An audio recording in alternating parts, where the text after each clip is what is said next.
Hola chicas, hola chicos, ¿cómo les va? Esta es una clase en la que vamos a hablar de la Revolución Rusa. Es un tema muy extenso, así que como en todas las clases, es necesario complementarlo con bibliografía y con otros materiales. Al mismo tiempo, estamos utilizando una plataforma de Zoom que tiene una calidad de imagen bastante pobre. Les pido disculpas por eso. Es las cuestiones tecnológicas que acompañan estos momentos en la producción de las clases. La Revolución Rusa es un hecho central, es clave en el siglo XX, que es un siglo de revoluciones con presencia muy importante del movimiento obrero organizado, con partidos organizados y con sindicatos. Y dentro del siglo XX se desarrollaron otras revoluciones, por ejemplo, la revolución en China, la revolución en Cuba, entre otras, con otras características. Pero lo interesante de la Revolución Rusa es que fue el primer momento en que se produce una revolución proletaria en el mundo, en que muchas de las teorías se ponen en práctica y se pasa después a ejercer el poder desde una lógica de partidos de izquierda, en este caso del comunismo, como se empezó a llamar, y esto le da unas características especiales. Por otro lado, no es una revolución típica respecto de lo que los manuales, lo que los textos decían de lo que iba a suceder en el capitalismo avanzado, en la fase imperialista, etcétera, que es cuando se iba a desarrollar realmente una revolución. Rusia era un país que todavía tenía resabios casi medievales, mucho trabajo en la tierra, persistían algunas formas de servidumbre de la gleba, de la tierra, como se decía entonces, que habían desde el siglo anterior, habían tenido proyectos de cambio, pero a su vez una autocracia, como se denominaba el tipo de gobierno monárquico de los zares, que había sido muy rígida. Había habido intentos de cambio con el zar Alejandro II, el siglo XIX, pero no habían avanzado mucho, especialmente porque los grupos revolucionarios también presionaban y los nobles, el gobierno monárquico se reconfiguró, especialmente después del asesinato de Alejandro II, de una forma muy rígida. Esto a principios del siglo XX está crujiendo. Yo les voy a mostrar ahora algún esquema como para que ustedes mmm, revisen la línea de problemas económicos y políticos que estaban acompañando estas circunstancias, pero claramente lo que está sucediendo a principios del siglo XX es el deterioro de las condiciones económicas, la organización de partidos, el hastío de la población que participa en una revolución en 1905 y un proceso en el cual se van dando modificaciones de tipo burgués en relación a lo que había sucedido con otras revoluciones mundiales, pero esto no llegaba a producir cambios suficientes y la Duma, el Parlamento, era muy provisorio lo que estaba viviendo. Esta situación se ve agravada con la llegada de la Primera Guerra Mundial, a la que vamos a hacer referencia ahora, y las protestas aumentan. Entonces vamos a poner el foco en esto y vamos a ver después qué características tuvo este movimiento revolucionario posterior. Yo voy a ponerme los anteojos para compartirles a ustedes una pantalla donde podamos ver algunos detalles del, sería en este caso el mapa de la Segunda Guerra Mundial. Creo que allí lo pueden ver.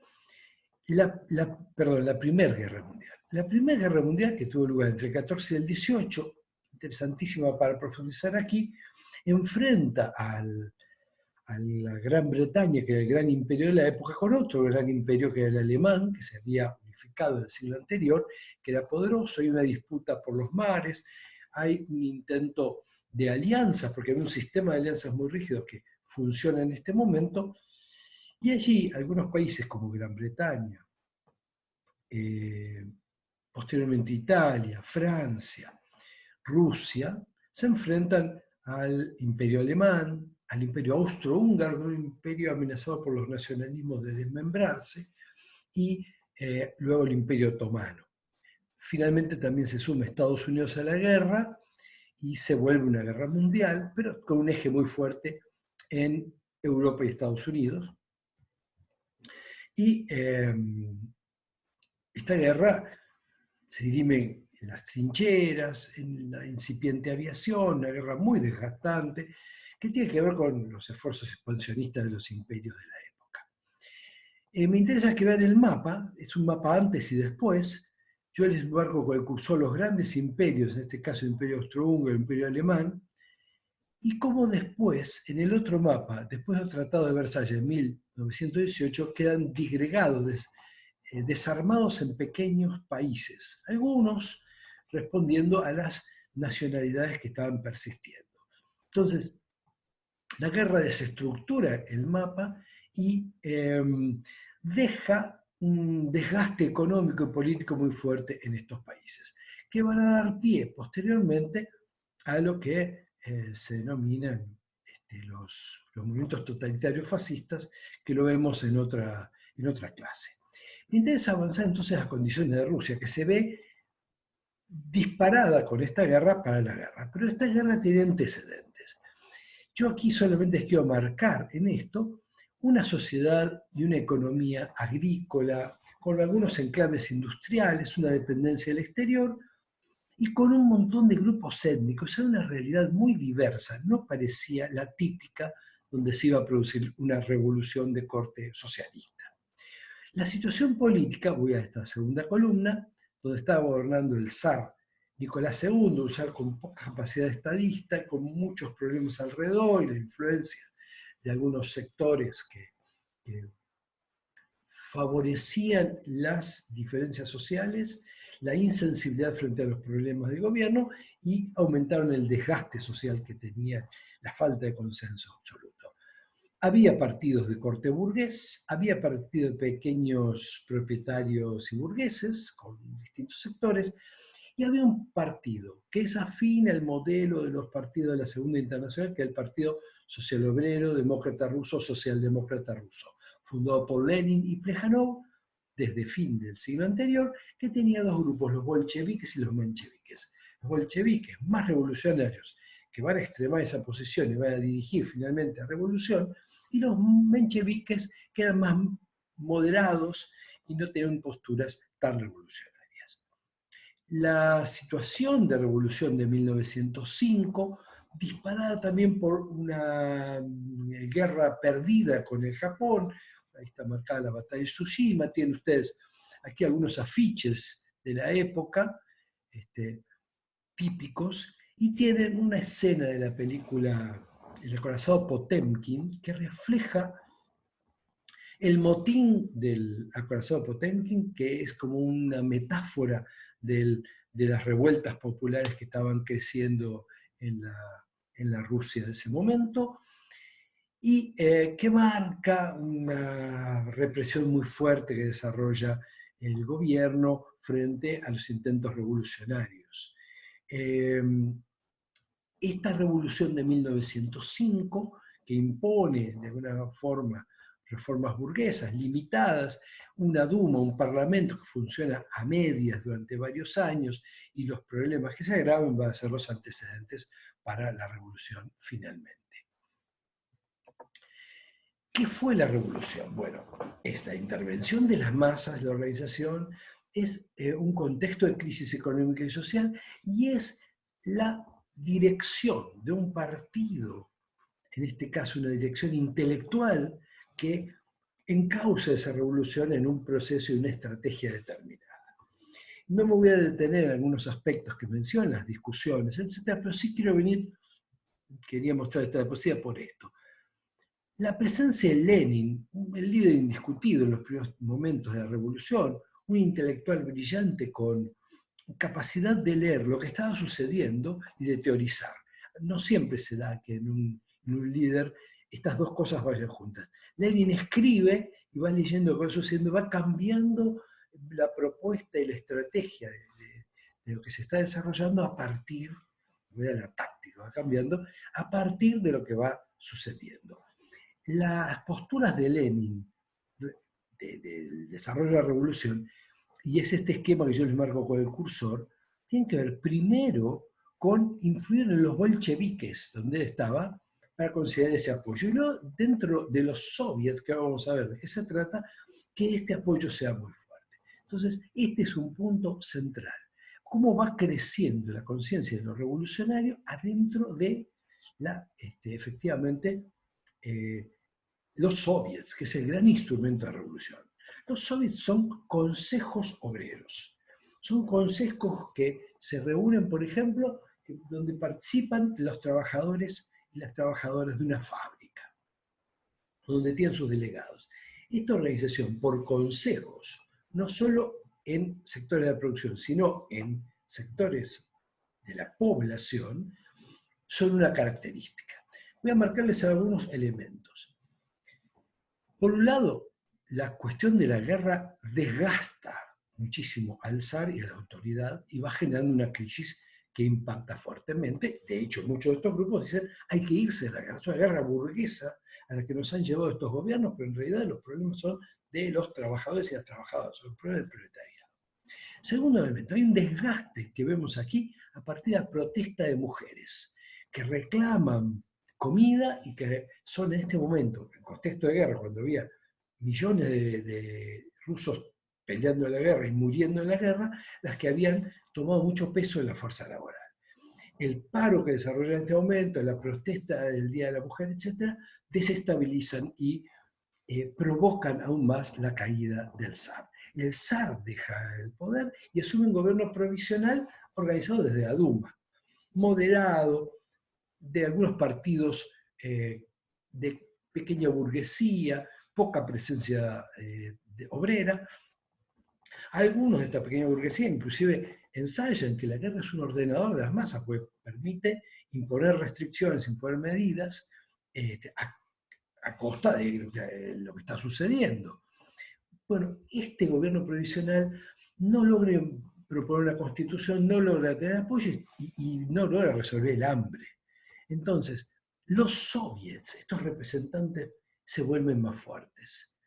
Y desde ese punto de vista, cuando en un momento las tropas de Petrogrado responden a los soviets, se advierte que los soviets están teniendo poder. Entonces hay un poder formal y un poder también real, un doble poder que actúa en esta Rusia convulsionada con el zar en febrero ya renunciado, abdicado. Aquí llegan dos figuras. Bueno, la figura de Lenin, que viene en un tren blindado, unas anécdotas que ustedes podrán leer por ahí, que es muy interesante, y que va leyendo lo que sucede, dice aquí, las demandas de pan, paz frente a la guerra, y tierra, que todavía es minoría entre los soviets, pero que de a poco, como decía yo antes, ese cuadrito que les mostré, va creciendo y va consiguiendo consenso, y que primero propone las tesis de abril. Acá hay que dar el poder a los representantes de los proletarios, del proletariado y del campesinado, y a consignas el poder a los soviets. Como el gran instrumento de la revolución va a ser los soviets. La idea de control obrero frente a fábricas, la oposición de los bolcheviques frente a la guerra y finalmente se suma la figura de Trotsky, que es otro gran revolucionario que va a marcar la época y otro intelectual brillante. Hacia el mes de julio, los conflictos entre los distintos sectores revolucionarios son más fuertes y el gobierno provisional ataca a los bolcheviques y los acusa de ser agentes de los alemanes y de la guerra porque quieren irse de la guerra. Sin embargo, claro, el descrédito de la autoridad frente a los millones de muertos que tiene Rusia en esta guerra es tremendo. Entonces, esta ofensiva del gobierno provisional en cierto modo fortalece al proletariado organizado y a los propios bolcheviques. Cuando se adhieren los campesinos, todo el sector de campesinado, las trabajadoras y los trabajadores, etc., está ya articulado. Y además está consiguiendo armas por esta situación de doble poder. Se podría decir que todos los elementos que hacen a un proceso revolucionario están dándose y va madurando. En esto, el ala dura del ejército hace como un intento de presión al gobierno en manos del general Kornilov. Kornilov enfrenta a Kerensky y Kerensky entonces se ve como entre dos situaciones sin salida, se ve, como dirían popularmente, entre la espada y la pared. Si enfrenta a Kornilov y al ejército, fortalece a los bolcheviques, y si lo deja, se debilita él, lo van a desplazar. Entonces, finalmente Kornilov es desactivado, es derrotado, y muchos inclusive soldados se pasan a filas revolucionarias, y aquí se empiezan a dar las condiciones para el proceso final de esta revolución, que ha empezado con el primer momento de febrero y que termina en octubre. La mayoría bolchevique en los soviets y el consenso de la revolución dentro de los soviets se va dando a fines de agosto.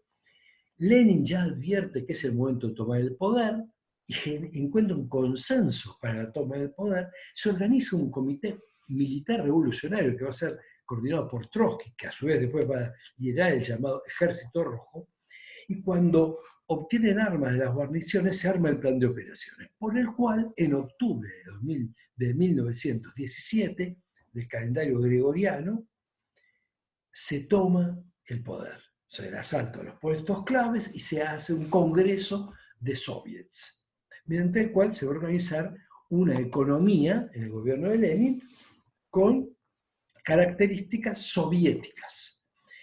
Todos los soviets van a remitir a un soviet supremo donde van a estar los principales líderes revolucionarios bolcheviques. Este soviet supremo, que va a reunir a Lenin, a Trotsky, a Kamenev, a Zinoviev, etc., va a tomar las decisiones generales. Hay una película interesante que Los 10 días que conmovieron al mundo, traducida en el cine, que se llamó Reds o Rojos, muy vieja ya, de hace 30 años, que muestra la cocina de esto. Cómo esta gente además sentía que el cambio era absoluto, se estaba llevando adelante y se convertían toda la vida, vivían adentro prácticamente para reorganizar todo. Se reorganiza toda Rusia. Se reorganiza la economía, pero claro, la resistencia de los sectores de la nobleza, burguesía, etc., arma un ejército blanco que se enfrenta a este ejército rojo y se vive una guerra civil. Se firma la paz con Alemania para la guerra y se crea poco después la Unión Soviética. Va a haber distintas etapas que no podemos profundizar ahora, pero en la bibliografía ustedes la van a encontrar. Primero una especie de comunismo de guerra, donde se colectivizan los medios de producción, como indicaba digamos, la teoría, y las nacionalizaciones, etc. Después hay una nueva política económica, que es una economía mixta, y ahí hay bastantes discusiones entre los marxistas del gobierno respecto de cómo correspondía hacer esto.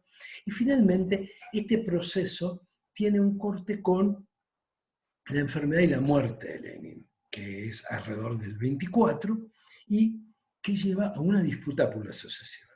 Algunos dicen que Lenin desconfiaba de Stalin, y que Stalin además dentro del Politburó tenía enfrentamientos con otros, pero finalmente es Stalin el que asume el gobierno. Y va a imponer un gobierno cada vez más duro. Vamos a verlo brevemente en 2 minutos más. Mientras quiero señalarles que se organiza la Tercera Internacional o Comintern, que ya habían sido los partidos socialistas revolucionarios ya de 1915 en Suiza, tienen varias reuniones, varios congresos para diferenciarse de lo que había sido la Segunda Internacional y sus posiciones moderadas. Se funda después de la Revolución con la impronta de la Revolución Rusa. El 6 de marzo de 1919 se invita a los partidos revolucionarios y ahí se define, los que quedan en la Tercera Internacional o Comintern son los partidos netamente revolucionarios. Sobre esto va a haber distintas estrategias, porque hay intentos en algunos países de sovietización que suelen fracasar, el caso, por ejemplo, de Hungría, y queda como referencia el Partido Comunista de la Unión Soviética, que es el nombre que adopta esta gran nueva organización, la Unión de Repúblicas Socialistas Soviéticas. Esta Unión Soviética es la que marca, entonces, a partir de ese momento, el tono del internacional y las políticas que va a llevar adelante. Especialmente, ahora vamos a ver brevemente, Stalin, desde que Stalin se hace del poder y especialmente en los años 30, cuando Stalin realiza unas purgas, que es acusar a antiguos camaradas de lucha de traicionar al partido, a la revolución, etc., y llevarlos a la muerte. El caso más típico es la persecución contra Trotsky, que debe exiliarse. Sus familiares en la Unión Soviética son todos asesinados, a veces en juicios, podríamos decir, truchos. Y finalmente Trotsky es víctima de 2 atentados, el segundo es finalmente asesinado por alguien que habían infiltrado para que estuviera entre su personal de confianza. Vamos entonces al último punto, que es el gobierno de Stalin. El gobierno de Stalin hace una forzada colectivización, militariza el país e industrializa el país. ¿Pero a qué costo? Del hambre de gran parte de los rusos, una persecución a otros líderes, una forma de interpretar el comunismo que a partir de entonces se va a denominar stalinismo, y un culto personalista muy fuerte, mecanismo de control, etcétera, etcétera. La Unión Soviética se va a volver una potencia mundial y después de la Segunda Guerra Mundial, que va a resultar vencedora, va a tener una etapa de estabilización. Con esto quiero más o menos cerrar la idea de un proceso que tuvo lugar a partir de la Revolución de Octubre, que implicó un gobierno donde se aplicaron las condiciones que proponía Lenin, interpretando el marxismo, una suerte de proceso revolucionario particular de la Unión Soviética, que se va a volver el modelo para Occidente y va a generar lo que se llamaría el peligro rojo, el peligro comunista para las democracias occidentales, que lo van a ver como un riesgo para sus propios proyectos, especialmente después de inclusive la crisis de 1929, que va a ser muy dura. Pero este proceso además toma la forma del estalinismo. Una industrialización, una Rusia, una Unión Soviética potencia, pero a cambio de un fuerte autoritarismo y una rigidez en el modelo, que esto va a ser exportado a todos los partidos comunistas y de todos los sindicatos comunistas del mundo, con políticas diversas, con estrategias de, en un momento, partidos únicos y rígidos y formar soviets, y en otro momento formar frentes nacionales. Esto la bibliografía les va a permitir profundizarlo, pero es un momento clave en la historia del siglo XX que estamos compartiendo aquí. Bueno, con esto terminamos el clase de hoy. Muchísimas gracias.